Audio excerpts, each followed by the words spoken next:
Bismillahirrahmanirrahim. Baik, pada kesempatan kali ini kita akan membahas tentang kriteria kestabilan dengan menggunakan metode Routh-Hurwitz. Ya. Nanti kita akan melihat bagaimana cara mencari kriteria kestabilan dengan menggunakan Routh-Hurwitz. Tentu ini dalam konteks pemodelan. Ya. Ini dalam konteks pemodelan dengan menggunakan ODE atau persamaan diferensial biasa. Jadi sebelum masuk ke kriteria kestabilan Routh-Hurwitz, di sini pertama akan dijelaskan tentang posisi atau peran nanti kestabilan Routh-Hurwitz itu sendiri. Posisinya ada di mana? Pertama kan di awal kita konstruksi model ya. Tentu di awal kita sudah punya modelnya adalah persamaan diferensial. Tentu ini saya ambil yang pertama persamaan diferensial biasa. Misalkan di sini ada x dot sama dengan fx ya. Nah, dari sini tentu di awal adalah mencari equilibrium.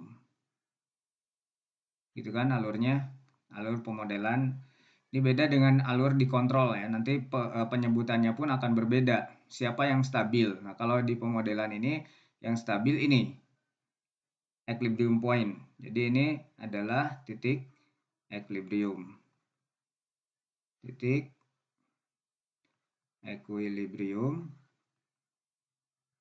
Nah, titik equilibrium ini dicari dengan menggunakan hubungan x dot sama dengan 0 gitu ya. Nanti akan dapat di situ dengan menggunakan x dot sama dengan 0. Ini nanti akan diperoleh fx bintang sama dengan 0. Nah, x bintangnya itu yang dimaksud dengan equilibrium. Nah, setelah nanti dapat titik equilibrium, nanti alurnya adalah di alur pemodelan itu linearisasi sistem. Jadi di sini ada linearisasi ya, linearisasi sistem persamaan diferensial nanti akan menjadi katakanlah di sini Jacobiannya. Jadi nanti hubungannya adalah itu di sini adalah y dot sama dengan j. J yang di sini j-nya adalah j yang linear. Ini jadi j gitu. Tentu di sini ada hubungan antara x di sini dengan y di sini, yaitu ada di proses linearisasi. Tapi yang paling penting di sini adalah ini udah linear bentuknya dan ada bentuk Jacobi di sini. Yang diambil adalah dari sini adalah matriks Jacobinya. Ya, jadi ini nanti keluaran hasil dari linearisasi itu biasanya yang diambil atau dievaluasi adalah Jacobian matriksnya. Matriks Jacobinya atau J di atas ini ya. Nah, dari J ini kita sudah punya matriks Jacobinya ya. Matriks Jacobi sudah dapat. Nanti selanjutnya adalah evaluasi. Jadi nanti Jacobian ini dievaluasi di titik equilibrium ya. Evaluasi Jacobian di equilibrium. Nah, equilibrium. Ini agar terlihat peran daripada Routh-Hurwitz itu sendiri. Maka kita lihat alur dari konstruksi model pemodelan dengan menggunakan diferensial persamaan diferensial biasa. Di sini evaluasi Jacobian di equilibrium. Nah, jadi nanti ini akan Jx bintang dengan x bintangnya adalah equilibrium. Nah, dari sini hasil evaluasi ini kita akan melihat apa namanya biasanya dengan nilai eigennya. Jadi ini akan diperoleh nilai eigen. Nilai eigen dari matriks Jacobi yang sudah dievaluasi di equilibrium point. Sehingga nanti istilah stabilnya itu adalah stabil equilibrium ini. Jadi equilibrium ini stabil, artinya titik equilibrium yang X bintang ini stabil atau tidaknya itu nanti ditentukan oleh tanda daripada nilai eigen ini. Jadi yang diperhatikan di sini bukan besaran daripada nilai eigennya, ya, bukan besaran daripada nilai eigennya, tapi di situ harus mencari nilai eigen. Atau sebelum ke sini sebetulnya nilai eigen ini, sebelum ke nilai eigen itu ada sebelum ke sini itu kita harus menghapus mungkin bagian ini dulu. Sebelum ke nilai eigen itu ada yang disebut dengan kita ambil persamaan karakteristiknya. Jadi nanti dari Jacobian itu ada persamaan karakteristik.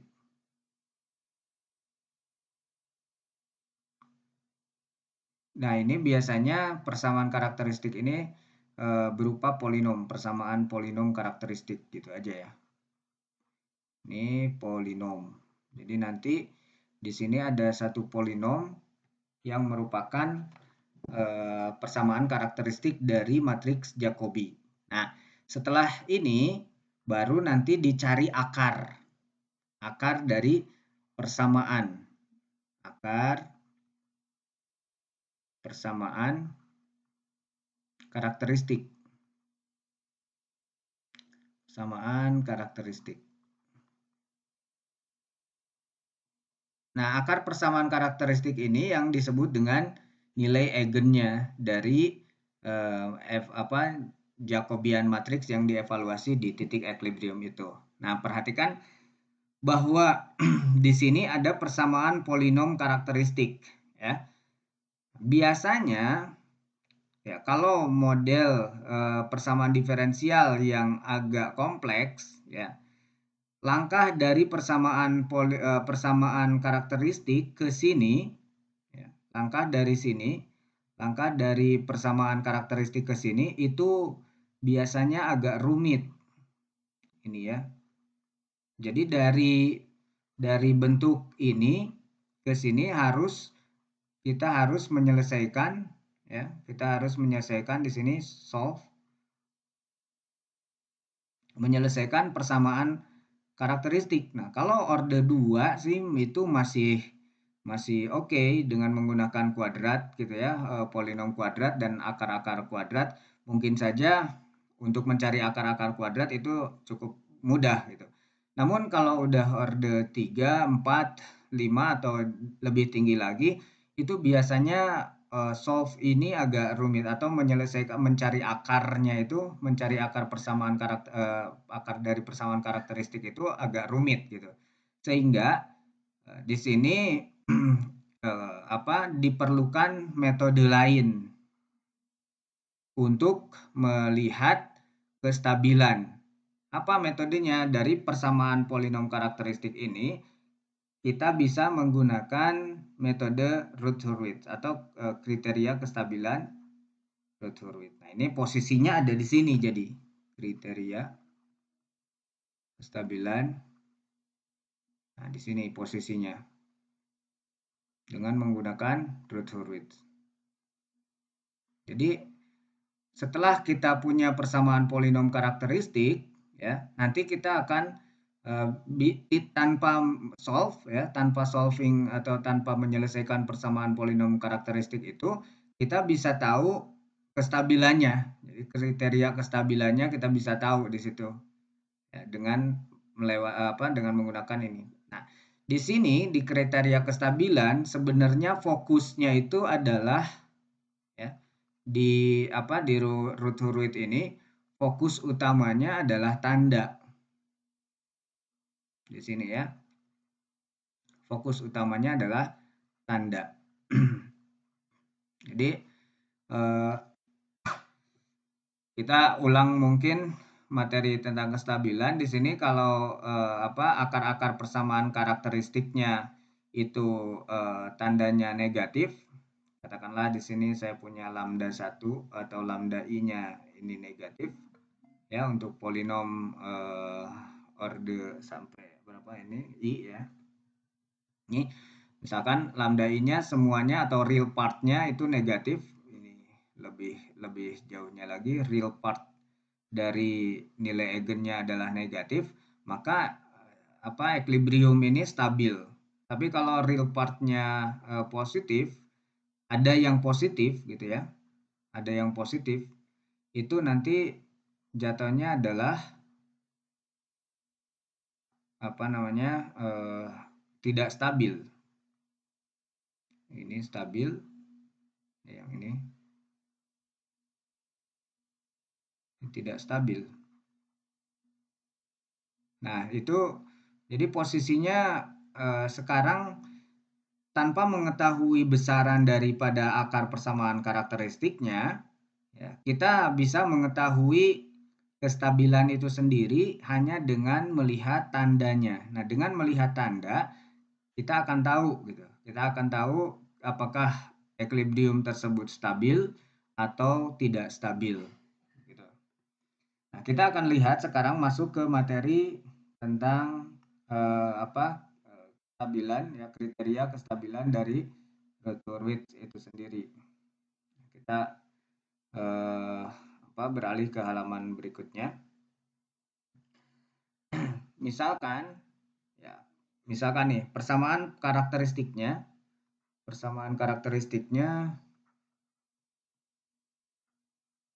orde tinggi gitu. Jadi posisinya ini udah sampai ke persamaan karakteristik ya. Misalkan persamaan karakteristiknya ordenya udah tinggi, saya definisikan dengan S saja ya. Kita pakai S. Oke. Misalkan dengan S di sini. Ini persamaan karakteristiknya, saya pakai S. Fungsinya. Nah, ini misalkan persamaan karakteristiknya kita punya yang orde tinggi. AN, SN, kemudian ditambah dengan AN-1, S, sini N-1, ditambah ini AN-2, kemudian S, N-2, ditambah dengan dan seterusnya ini sampai A1S ditambah A0. A1S ditambah A0. Nah, kita akan menyusun tabel root ya. Jadi tabel root.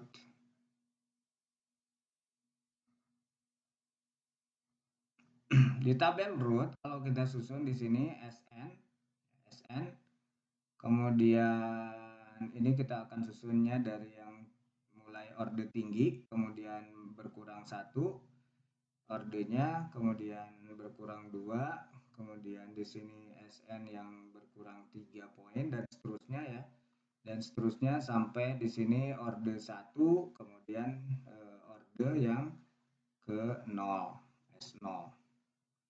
Nah, ini kita kasih batas saja. Ya. Kita kasih batas. Nah, di sini kita simpan. Coba kita perhatikan cara menyimpannya, cara menyimpan koefisiennya di baris SN. Di baris SN kita akan menyimpan koefisien untuk AN yang ini pangkat SN. Kemudian kita masuk ke yang ini ya. Ini kalau N-nya genap berarti bagian yang genap saja. Kalau N-nya ganjil berarti di sini yang ganjil-ganjil saja. ya, baris ini. Nah, ini N, kemudian N-2, saya simpan di sini, AN-2, kemudian kita tulis yang AN-4 di sini. AN-4, ya, dan seterusnya, ya, kesananya. Kemudian untuk baris SN-1, baris SN-1 S pangkat N-1, di sini kita ambil AN-1. Kalau N-nya genap tadi berarti bagian ini adalah bagian yang ganjil semuanya. Baris ini baris yang ganjil. Jadi kalau N-nya ganjil berarti bagian ini yang genap gitu aja. Kalau N-nya di sini pangkat N-nya. Nah, ini AN-1, kemudian AN-3 berarti AN-3, kemudian AN-5 dan seterusnya ya. Nah, kita kasih penutup aja biar kelihatan ini sampai mana. Ini adalah garis penutupnya. Lalu bagaimana cara mengisi untuk N-2 di sini? Ya. Untuk N-2 di sini saya gunakan B1 saja ya. Saya gunakan B1. Di sini ada B2. Di sini ada B3. Dan seterusnya. Kemudian ini adalah C1. Di sini adalah C2, di sini C3 dan seterusnya. Ini saya tidak dilengkapin. Nanti kita lihat contoh di orde tertentu, misalkan orde 3, nanti kita akan bahas dari mulai orde 2, kemudian orde 3 dan orde 4. Ya, jadi di sini kita yang akan dibahas 2, 3 dan 4. Ya, 5 ke sana bisa dibuat sendiri. Setelah lihat polanya. Perhatikan polanya. B1. Yang ini B1 ya. Apa isi daripada B1? Ya. Isi dari B1 adalah, kan kita tulis di sebelahnya di sini dengan B1. B1 sama dengan isinya adalah min determinan sebetulnya ya, atau kita tulis saja langsung dari sini AN-1 dikali AN-2 dikurangi AN ke sini dikalikan, kemudian dikurangi dengan ini ya, AN dikali dengan AN-3 itu adalah B1 dibagi dengan AN-1. Jadi isi daripada B1 itu sendiri adalah AN-1 kemudian kali AN-2 dikurangi dengan AN sini, lalu AN- kali dengan AN-3 dibagi oleh AN-1. Oke, ini adalah B1. Lalu kita lihat berikutnya B2-nya. B2-nya apa? Kita lihat, nanti kita punya pola. B2 berarti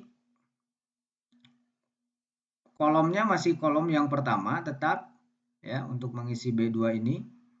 Ya, kolom yang pertama ini kita kalikan dengan yang cross dengan kolom kedua, artinya kita hubungkan dengan kolom yang ketiga. Jadi nanti lihat di sini AN-1 dikali AN-4 dikurang AN kali dengan AN-5.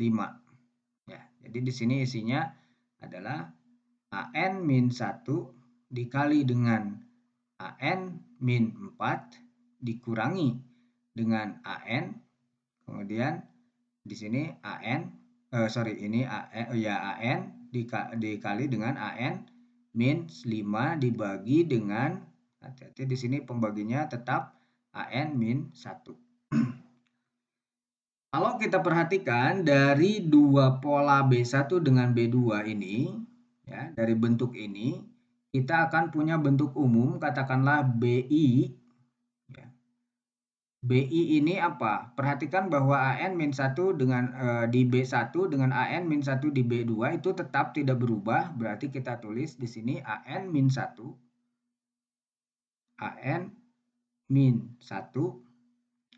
Dari sini AN-2 di 1 dengan di 2 itu berubah dari AN-2 dikali AN-2.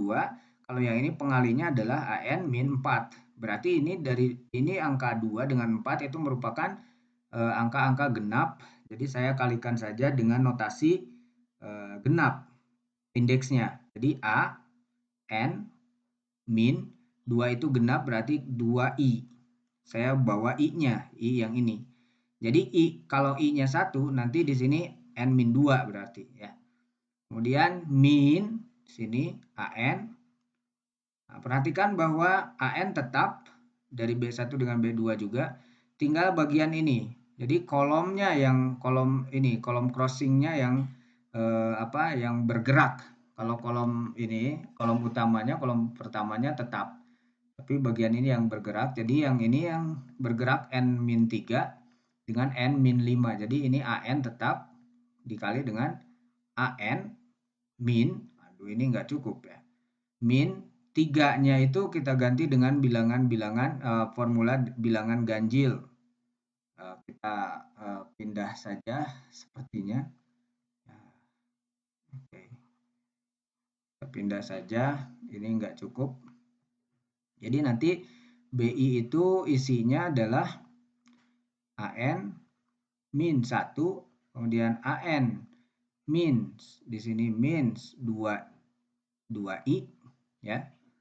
2I, kemudian min AN, ini AN min 3-nya kita ganti dengan formula bilangan ganjil 2I plus 1. Ini kan ganjil ya. Jadi kalau 1 B1 berarti ini 2 tambah 1 3, betul. Berarti kalau B2 berarti di sini 4 tambah 1 5 ya. Dibagi dengan A N min 1. Nah, ini kita sudah punya formula umum ya. Formula umum untuk B1. Ya, ini formula umum untuk B1-nya. Lalu kita lihat apa sebetulnya. Jadi kita lanjutkan ini dulu. Jadi B1 kita tahu, B2 tahu, B3 pun kita bisa tahu di sini. B3 berarti AN min 1, AN min 2 kali 3 berarti. Jadi AN min 6 di sini ya. Dikurangi dengan AN min, ini kalau 3 berarti jadi 7 bagian ini. Bagi dengan AN min 1 tetap. Ya, seperti itu untuk formula B.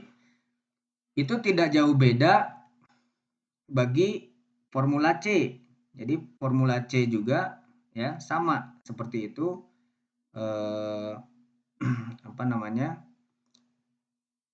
Saya lihat di C1 dulu ya. C1 ini sama dengan di sini C1 untuk mengisi yang ini, untuk mengisi C1 ya, yang ini C1 kita ambil yang ini. Jadi ambil kolom pertama yang ini ya, dari mulai baris kedua. Jadi AN-1 kali dengan B1. Jadi kalau CI itu adalah B1 ya dikali dengan AN-3 dikurangi dengan AN-1 B2 dibagi dengan B1. Isinya di sini untuk yang C1 adalah apa tadi? AN-1 ini. Dari sini mulainya B1 ya. B1 ini dari B1 kemudian dikali dengan AN-3 dikurangi dengan AN-1 dikali B2 dibagi dengan B1. Perhatikan polanya sama nanti, B1 dengan AN-1 ini tetap ya, bagian ini tetap, bagian kolom pertamanya yang ini tetap, tapi yang ini yang berubah-ubah. Kolom-kolom ini nanti pindah ke AN-3 B2 untuk mengisi C1, kemudian pindah ke sini untuk mengisi C2, pindah ke sini nanti untuk mengisi C3 dan seterusnya. Sehingga nanti kita punya di sini saya langsung tuliskan rumus umumnya ya untuk CI. Jadi CI berarti kita bisa lihat B1-nya tetap ya. Kemudian AN-3 ini kan berubah, berarti di sini saya akan melibatkan indeks I ini. Ya. AN-3 itu berarti dia bilangan ganjil. Saya gunakan rumus bilangan ganjil 2I plus 1 ya. Kemudian dikurangi AN-1-nya itu tetap ya. AN-1 itu tetap, tinggal B2 ya. B2 ini adalah bilangan 2 ini nanti bilangan-bilangan yang tapi ini B2, kemudian nanti ke sini ada B3 ya, untuk C2-nya B2, B3, B4 dan seterusnya. Berarti ini bilangannya sembarang. Jadi bisa ganjil, bisa genap. Oleh karena itu saya akan tuliskan di sini B-nya adalah I plus 1. Jadi mulai dari kalau I-nya 1 berarti ini B2, kalau I-nya 2 berarti ini B3. Oke, udah oke di sini. Kalau I-nya 3 berarti di sini B4 ya. Oke. Polanya udah kelihatan, dibagi dengan tetap. Ini bagi dengan B1. Nah, ini kita sudah punya bentuk-bentuk umumnya. Oke, untuk CI. Begitupun kalau kita lanjutkan DI ya seperti ini. Ya bentuk umumnya nanti di sini ada DI misalnya D1, D2, D3 atau E1, E2 dan seterusnya R sampai R1 ya. Dasarnya ini cara kerjanya adalah min determinan dari matriks 2 kali 2 ini. Ya, matriks Matriks 2 kali 2. Jadi ini AN-1. Biasanya determinan itu kan AN-1 kali B2 dikurangi ini. Sekarang minnya, negatifnya berarti dari sini ke sini dikurangi AN-1 AN-1 B2 kalau yang ini ya. Nanti dibagi dengan B1 kalau C, yang C ini. Kalau yang B ya, B itu dibaginya dengan AN-1. Kalau yang CI ini dibaginya oleh B1. Oke. Nah, lalu sebetulnya apa kriteria kestabilannya? Ya, bunyi dari kriteria kestabilannya saya akan tuliskan di sini mungkin ya. Masih cukup. Ya. Jadi bunyi daripada kestabilannya, kriteria kestabilannya adalah suatu polinom, ini bunyinya ya.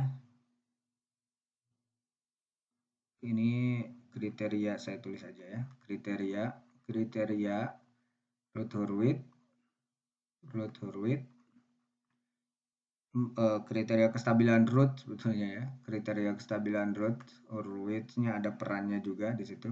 Kriteria Routh-Hurwitz ini menyatakan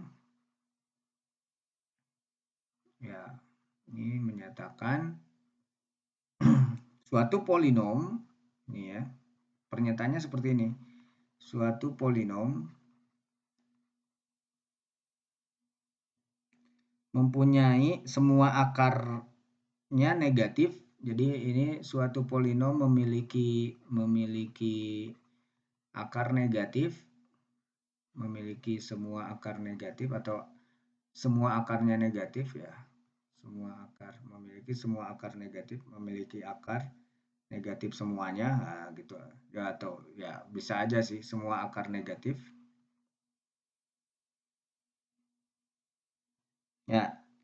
Jika dan hanya jika di sini, jika dan hanya jika apa isinya, semua elemen. Nah, ini yang penting catatannya, ini semua elemen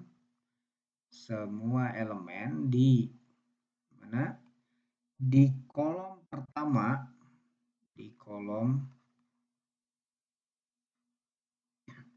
jadi di kolom pertama tabel root ini, di kolom pertama tabel root ini memiliki tanda yang sama. Jadi di sini memiliki tanda sama Jadi kalau positif, positif semua gitu ya. Kalau negatif, negatif semua. Tidak ada perubahan tanda. Kolom yang mana? Kolom yang apa namanya? Yang kolom pertama. Ini kan tabel root nih. Ini tabel root, di sini tabel root. Nah, kolom pertama yang ini berarti. Jadi semua elemen-elemen di kolom pertama yang ini itu harus dijamin tidak berubah tanda. Kalau di awal AN-nya itu positif, berarti ke sininya harus dijamin semuanya positif ya di kolom pertama. Kalau apa namanya AN-nya awalnya negatif, berarti sampai ke bawah ini dari elemen kolom pertama harus negatif. Tidak ada perubahan tanda. Jadi catatannya ini, semua elemen di kolom pertama tabel root itu memiliki tanda yang sama ya. Itu adalah catatan untuk apa namanya? Kriteria kestabilan root weight. Nah, baik. Kita akan melanjutkan ke ini kan yang apa namanya? Yang bentuk umum ya, bentuk umum. Nah, kita akan melanjutkan kriteria kestabilan dari yang sederhana ya. Dari yang sederhana nanti kita akan lihat beberapa contoh numeriknya. Jadi contoh numeriknya kan nanti akan contoh yang menggunakan polinom tapi tidak secara umum. Nanti mungkin di video berikutnya akan dibahas tentang kestabilan untuk model ya. Nanti kita mulai dari konstruksi model, kemudian dapat karakteristiknya, persamaan karakteristiknya, kemudian nanti dianalisis dengan menggunakan metode root weight. Apa itu kalau disatukan dengan ini akan terlalu panjang. Jadi itu akan dibuat dalam video terpisah. Oke, kita lanjutkan untuk apa namanya? Polinom orde 2 nih. Saya akan bahas di sini polinom orde 2 dulu. Kalau ada polinom untuk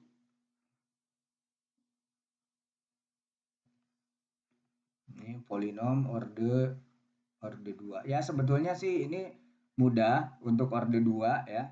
Cuman kita mau aja melihat bagaimana cara kerjanya ya untuk polinom orde 2 itu di sini saya menggunakan misalkan persamaan karakteristiknya biasanya menggunakan lambda ya. Nanti lambdanya menjadi nilai eigen kan. Ini sama dengan B2, di sini ada B2 lambda 2, kemudian ditambah dengan B1 lambda, kemudian ditambah dengan B0 di situ lambda ya. Lambda sama dengan 0. Ini definisi. Nah, kita akan nyusun tabelnya. Pertama kita susun tabel rootnya.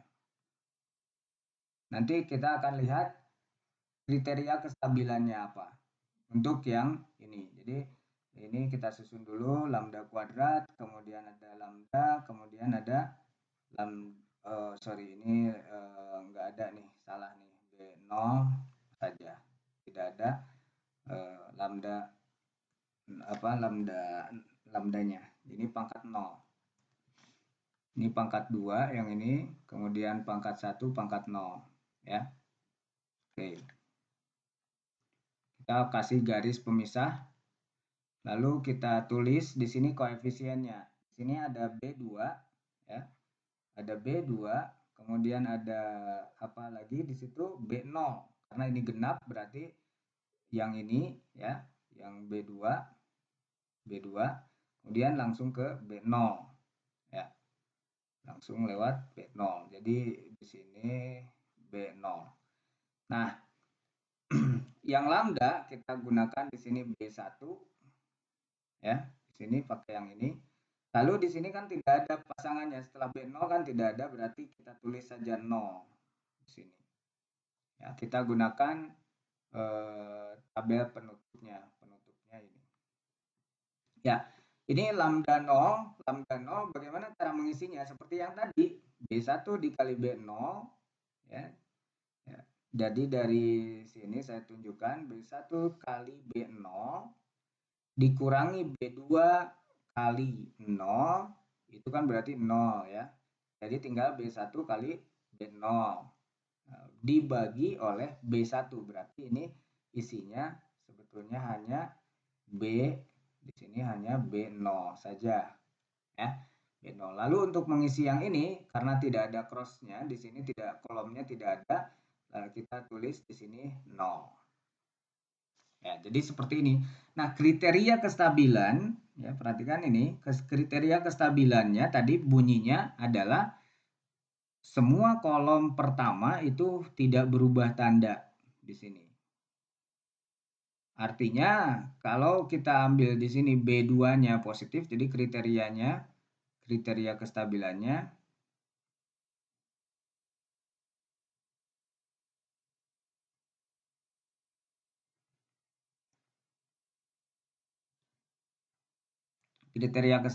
di sini B2-nya positif, lalu B1-nya positif, kemudian B0-nya positif.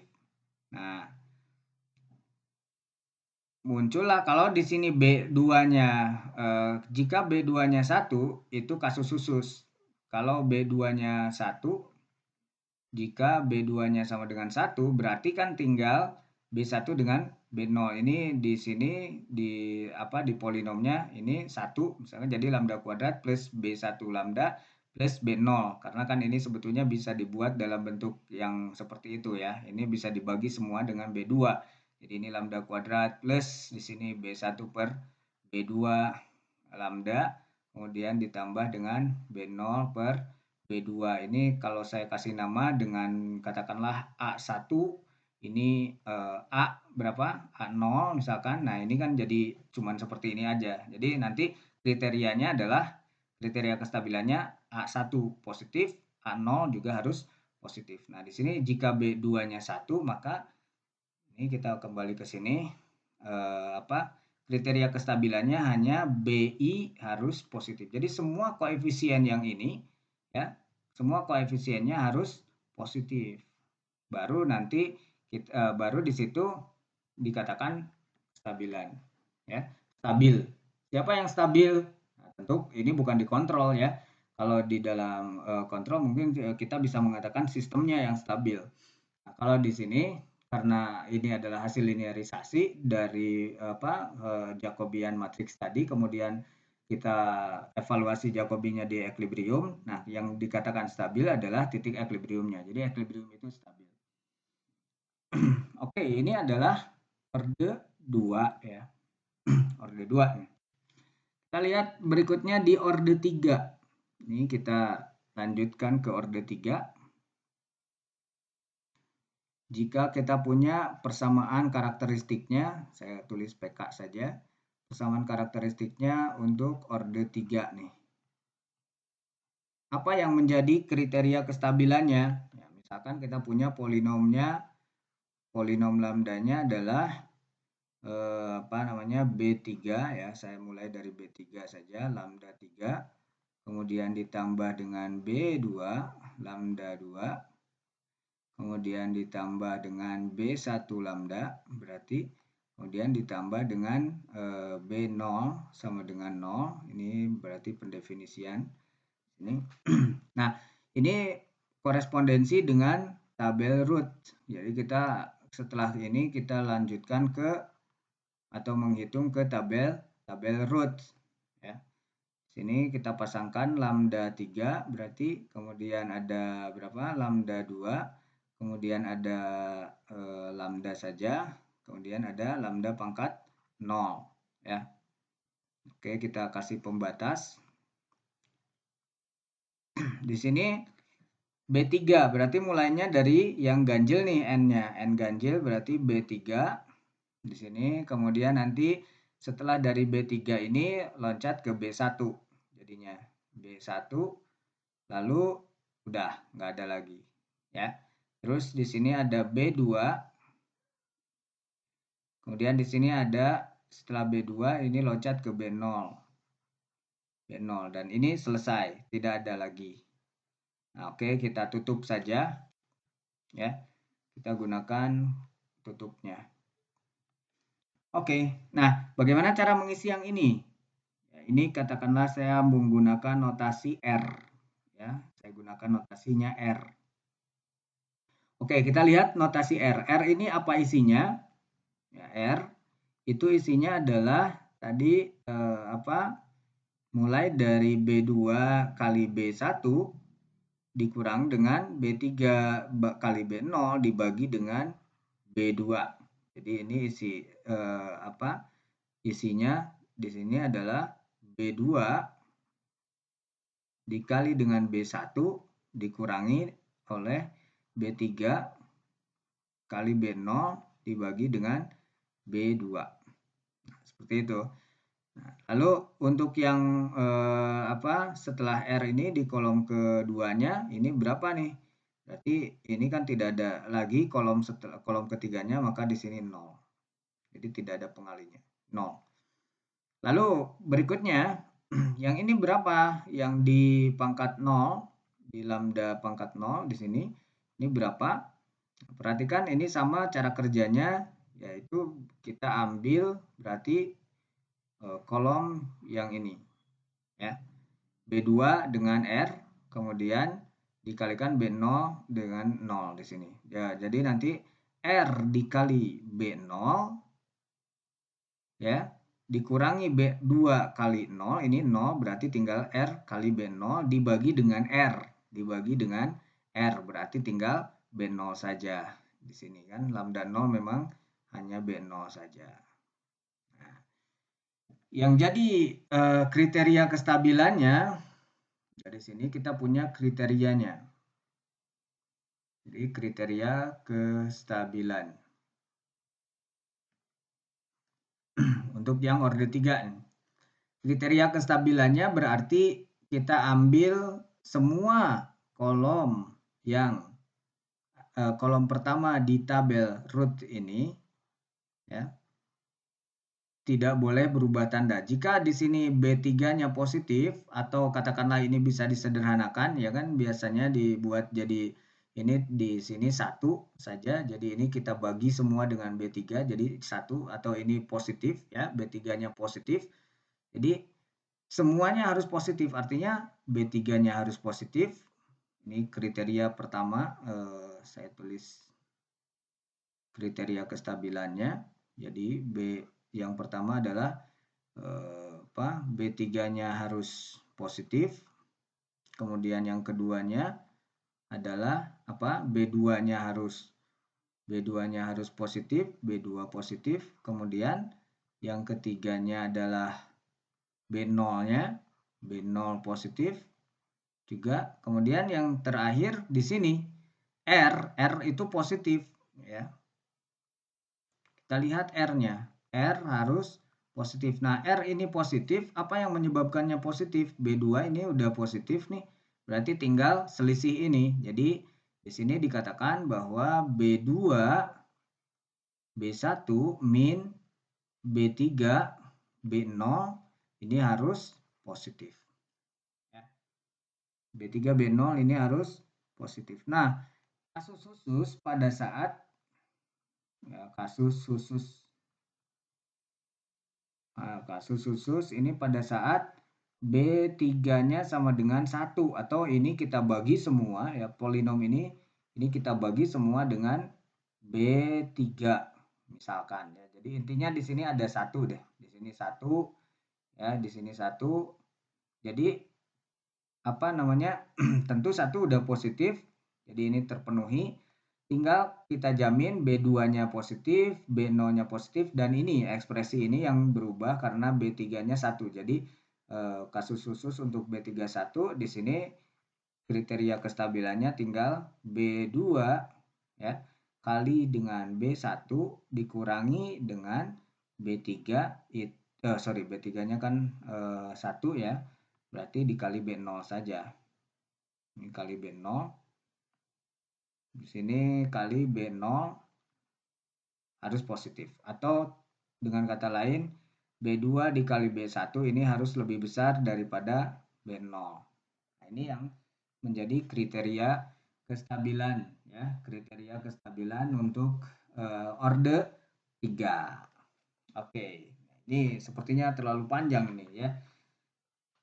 kita lanjutkan ke kriteria kestabilan orde 4. Tapi mungkin ini terlalu lama ya, terlalu panjang. Jadi nanti saya akan buat dalam video yang terpisah ya. Ini untuk orde 4 berikut contohnya. Jadi nanti di video berikutnya itu nanti akan ada kriteria kestabilan untuk orde 4 ya, untuk orde 4 berikut contoh-contohnya, contoh-contoh numeriknya.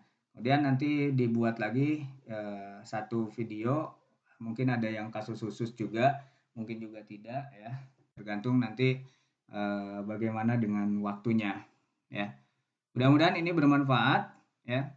Semoga bermanfaat untuk tugas akhir juga mungkin ya. Ada yang skripsinya dengan menggunakan tutor weight atau penelitiannya atau tugas kelompok yang lalu sudah dikerjakan mungkin mau dilengkapi dengan menggunakan kriteria tutor weight ini silakan. Terima kasih dari saya. Assalamualaikum warahmatullahi wabarakatuh. Sampai jumpa di video berikutnya.